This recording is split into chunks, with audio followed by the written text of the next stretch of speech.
Bonjour et bienvenue dans Parlons Réseau.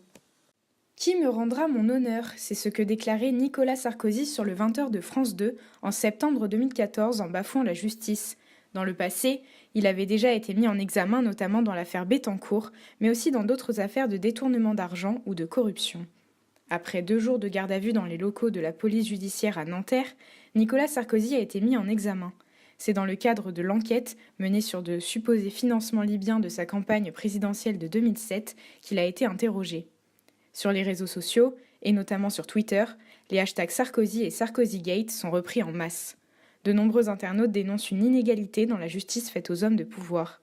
L'ancien président de la République a pu dormir chez lui et sortir de garde à vue alors que son interrogatoire n'était pas terminé.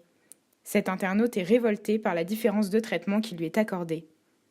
En réalité, 2 avocats interrogés par France Info ont affirmé que ce n'était pas un traitement de faveur, mais bien parce que les enquêteurs étaient sûrs que Nicolas Sarkozy ne pourrait pas s'évaporer dans la nature. Les réactions quant à l'affaire sont plus nombreuses sur Twitter que sur Facebook. Beaucoup d'internautes en sont sûrs, Sarkozy n'ira pas en prison. Les personnalités de droite se sont aussi exprimées au sujet de la mise en examen de l'homme politique. Nadine Morano défend l'ancien président de la République. C'est le seul ancien président de la République traité de cette manière, a-t-elle déclaré sur France Info mardi 20 mars. Cet internaute ironise, lui, sur la situation.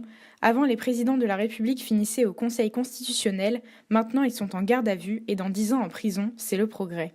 Le hashtag président de merde s'est également fait une place dans les réactions. Reste à voir ce que donnera la nouvelle enquête concernant les financements libyens de la campagne présidentielle de Nicolas Sarkozy. À bientôt dans Parlons Réseau.